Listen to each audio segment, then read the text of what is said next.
Halfway across the river ice, the sound came up through their boots. It was not a creak. It was a rifle shot, fired from underneath the world. One hard crack that ran away in both directions faster than a man can turn his head. The whole white floor of the Missouri flexed once, gently, the way a drumhead flexes. The young man's legs did what legs do. They gathered to run. The old man's hand caught his coat and slammed him down flat before the second step, down on his chest, arms wide, face to the snow.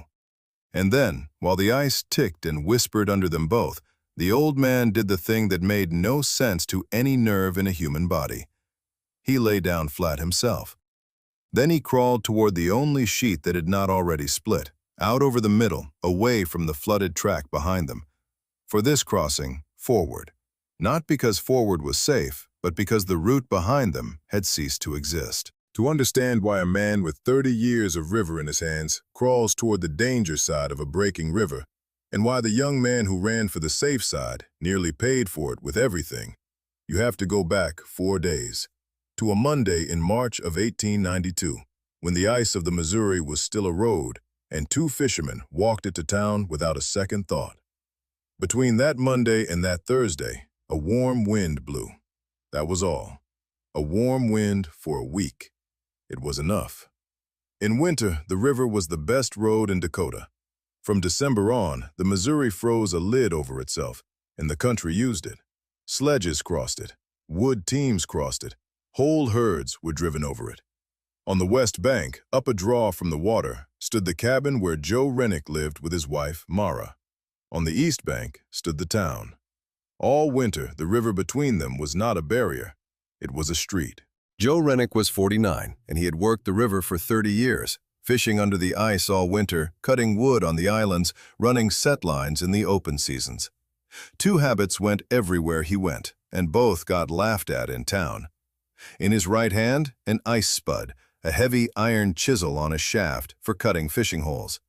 And over his shoulder, in every month with an R in it, a coil of light rope, carried the way other men carry a watch.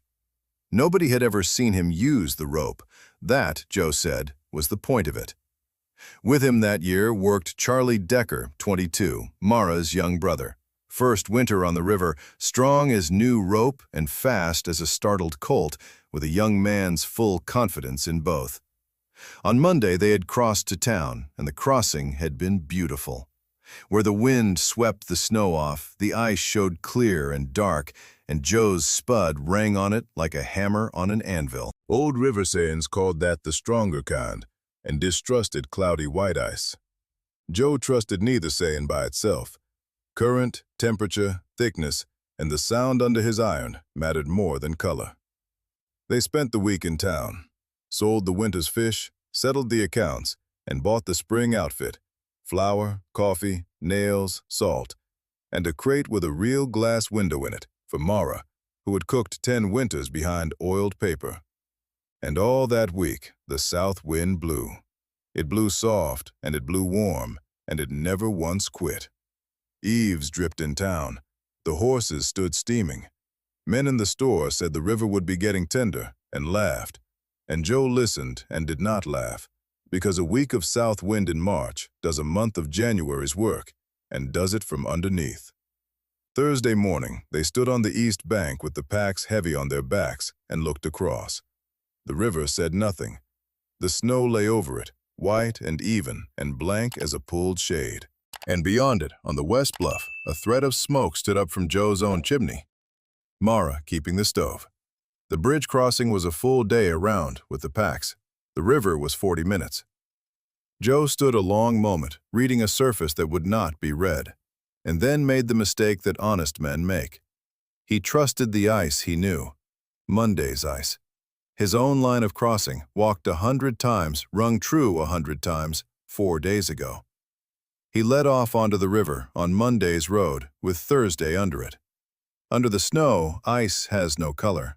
A man cannot see black or white through a shade. What is left is sound.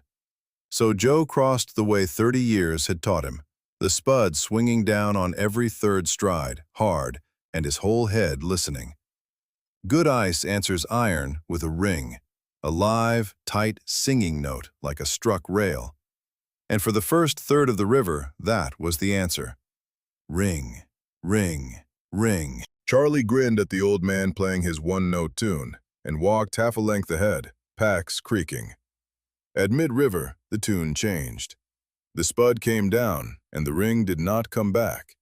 What came back was a thud, dull, soft, dead. The sound of iron hitting a sack of meal. Joe stopped so completely that Charlie was 3 steps on before he noticed. Joe struck again, harder, testing. The spud went through. One blow, through the whole lid, into black, moving water, in a place where 4 days ago there had been a foot of ringing ice. Under the clean white snow lay a lens of rot the size of a barn floor, honeycombed from beneath by a week of warm current. The river never stops moving under its lid. It had been eating its own roof all week, from below, in the dark, with the snow lying smooth on top and telling no one. That was when the ice fired its shot, the crack, the flex, the whole story starting. Both of them went down flat, and the flatness was not panic. It was the oldest law of ice there is. A standing man is a nail. All his weight drives down through 2 boot soles into a rotten sheet. A flat man is a raft. The same weight, laid out over 6 feet of arms and legs and chest, is nothing the ice needs to notice.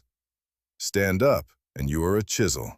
Lie down, and you are a floorboard. The packs came off.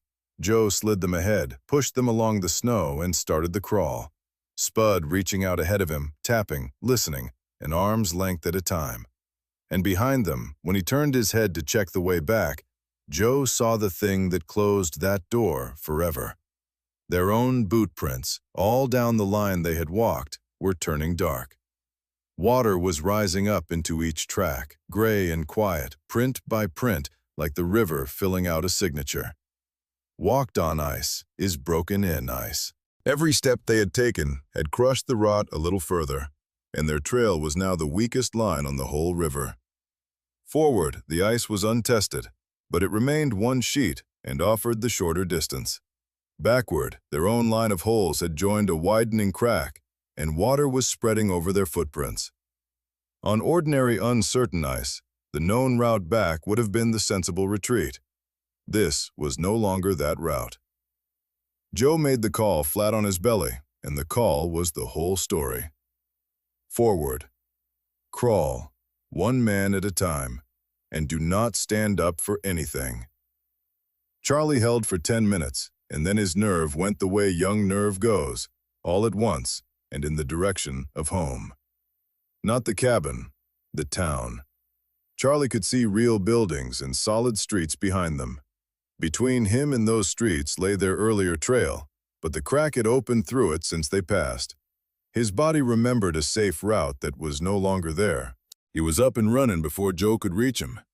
He ran on his own boot prints, the darkened ones, the water-filled ones, the crushed line, because they were his, because he knew them. Never walk your own tracks twice on rotten ice. Nobody had said it to him yet. The river said it instead. On the 7th stride, his own footprint opened under him like a trap door. He went down through the lid to the chest. One long, tearing crash, and then the terrible, small quiet after it. Arms flung out on the snow, elbows hooked on the edge, the whole lower half of him in the Missouri, in water that turned his legs to stone before he finished drawing breath to shout. Joe did not run to him. That must be said plainly, because it was the hardest work of that whole day. With his wife's brother in the river 40 feet away, Joe Rennick lay back down flat and crawled, spun on his belly, spread his weight, and came on at the hole slow, spud extended, like a lizard on a griddle. You approach a hole in rotten ice on your chest, or you become the second hole. Every winter drowns men who ran to help. The rope left his shoulder for the first time in 30 years of carrying it. The first throw missed. The wind took the coil and skated it wide, and Charlie's face by then had gone past white into gray, his grip sliding on the wet edge. The second throw came in flat and hard across his shoulder. His hands wrapped the line the way drowning hands do, past instruction, past loosening. Then it was a plain, ugly farmer's job of work.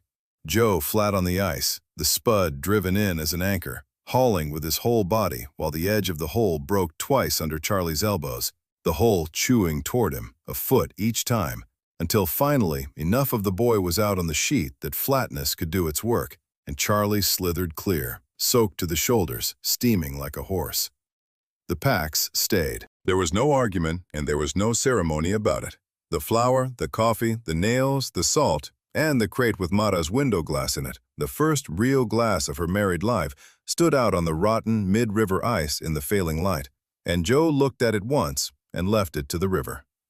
A load and a life did not weigh the same. The river had set the price of the crossing, and they paid it and crawled on. Back was gone twice over now, a hole and a broken trail. Ahead lay half a river of untested rot, and Charlie Decker, wet to the shoulders, had started to freeze. They went in an order, and they kept it. Joe first with the spud, Charlie 5 paces behind, and the rope between them, tied waist to waist. If the river took one, it would have to argue with the other. The cold got into the wet man fast, and here Joe gave Charlie the second law of that day, the one that sounds like cruelty. Do not fight the freeze. Let the soaked coat and trousers stiffen. Let the wet wool ice over. A man's instinct is to beat the ice off himself, to stay loose, and all that does is pump the wind through soaked cloth. Frozen stiff, the outer layer turns to armor. A crust of ice is a windbreak a man wears. Charlie's clothes went to boards around him, and he clattered when he crawled, and the wind stopped reaching his skin, and that armor bought the hour they needed. They navigated by ear across the whole back half of the Missouri. Tap, ring, a yard forward. Tap, thud, hold, back a length, angle off, try again. Joe zigzagged them across the rot the way a man reads a floor in a burning house, following the sound of soundness, riding a crooked line of life across a quarter-mile of dying ice. Twice the spud found nothing but mush and open black, and twice they backed and went around. And under it all, the river had begun to talk. Deep thuds came up through the ice. Slow, spaced, patient, like something enormous shouldering the underside of the lid. The melt was coming down from upstream, and the water was rising under the roof, and the roof knew it. Breakup was no longer a season. It was a matter of hours. The worst stretch came 200 yards off the home bank, a band of dead sound the full width of their line. No ring to be found left or right, no way around it. Joe spread himself flat as paper and went first, arms and legs wide, face down, the ice settling under him with a long wooden groan, giving, and holding, because a flat man is a raft. Charlie came after, and even now, even here, the rule held, not in Joe's track. A yard to the side, on ice of his own. Twice used ice is a promise nobody keeps. The bank came up close enough to smell. Willows, mud, wood smoke faint from somewhere up the bluff.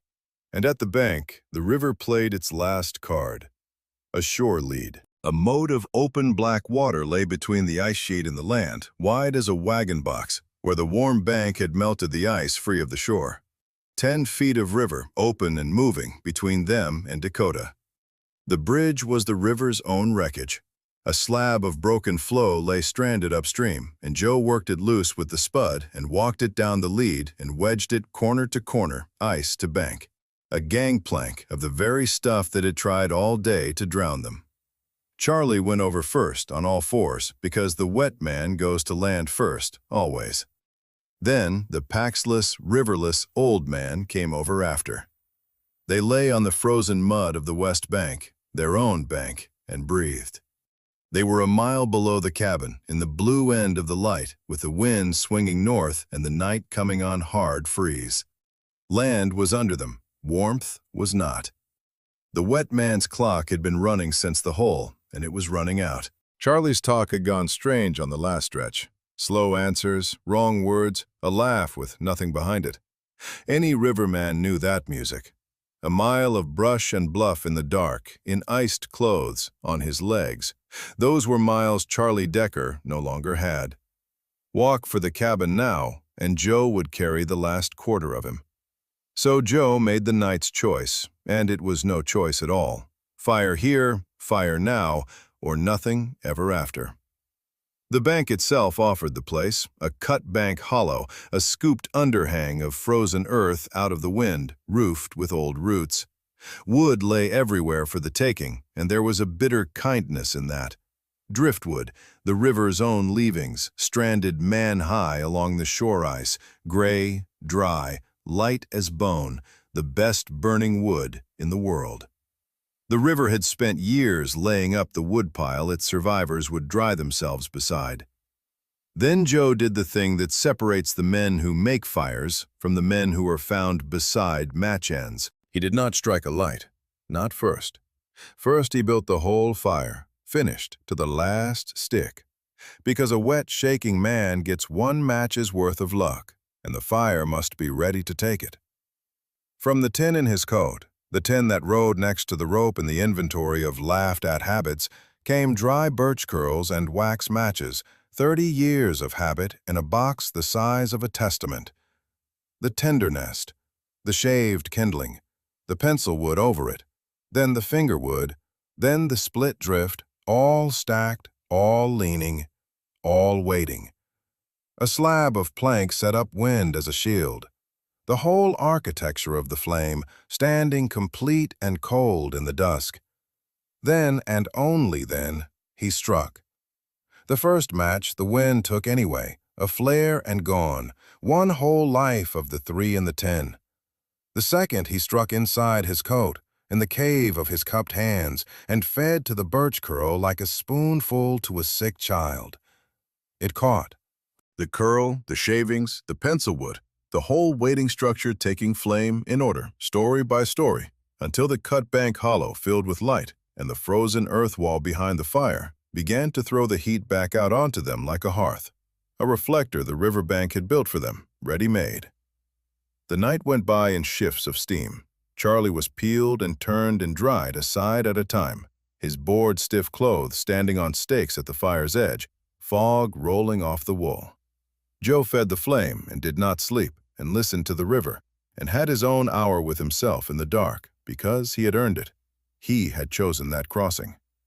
30 years on the water, and he had bet his wife's brother on 4-day-old ice. And the lamp burning a mile upstream was Mara's, and what he had nearly brought home to her could not be thought about directly, only sideways, the way you look at the sun. Past midnight, the Missouri rose up and spoke in its full voice. It began with groans, long and wooden, from everywhere at once. Then booms, real cannon fire, upstream and down, echoes rolling off the bluffs. Then a grinding, hissing, world-filling roar that did not stop, and the starlight showed them the road they had crawled that afternoon, standing up on end in the dark. The whole lid of the river, breaking, heaving, going out, plate over plate, from bank to bank. By the small hours there was open black water glittering where their boot prints had been. The road they had crossed at noon did not exist at midnight. An hour later on the ice, 1 hour, and no rope, no spud, no flatness, and no 30 years of anything would have mattered at all. Dawn came up on a different country. Where the white road had been, there was brown, roaring water, shore to shore, running full of ice, great gray flows wheeling and grinding downstream, fields of it, the whole winter going out at once. The Missouri was a river again, and it looked like it had never been anything else, and it did not once glance at the 2 men standing on its bank. They walked the mile home along the bluff, stiff as fence posts, Charlie's dried clothes crackling, the smoke of Mara's chimney reeling them in step by step. Mara came out onto the step when the dog started and saw 2 of them coming and counted them twice and sat straight down on the step where she stood with her apron over her mouth. Nothing was said in the dooryard that morning that any of the 3 of them ever repeated. Nothing needed to be. The cost of the crossing came to this. Charlie's cheeks and 4 of his fingers carried frost marks into April, and his ears rang for a week. The whole spring outfit, the flour, the coffee, the nails, the salt, went down river with the ice, and the window glass went with it. Mara cooked her 11th winter behind oiled paper, and told the neighbors the river had glazed its own windows that year, and laughed when she said it, which took some doing. Joe Rennick came off the river whole. He also never again in his life set foot on March ice, and this was a man who had walked it for 30 years. The accounts of the period tell the same story up and down every frozen river in the North Country, every spring, in small, stubborn lines of type. Crossings taken one day too late. Men lost within sight of both banks, the ones who ran and the ones who stood up when the ice spoke. The river took its toll each March, and it took it mostly from the confident. What saved these two was nothing that looked like heroism in the doing of it. They spread their weight when every nerve said run. They read the damage behind them instead of trusting memory, then tested every yard of the only remaining sheet. They surrendered their load without a fight. And a coil of rope carried for 30 years finally had its reason. There was an afterword, and it had a shape. From that spring on, when the ice began to rot each March, Joe and Charlie ran a skiff ferry at the old crossing, hauling over the impatient, the confident, the men with heavy packs who could see their own chimneys and figured it was only half a mile. They never once lost a passenger. The spud hung over the cabin door between seasons, like a horseshoe. For 40 years, people tried to turn that crossing into a rule. Joe and Charlie never did. They said only what happened on their river after their return path had broken apart. Halfway across the river ice, he heard the crack. He lay down, studied which sheet still held, and moved only after the way back was gone.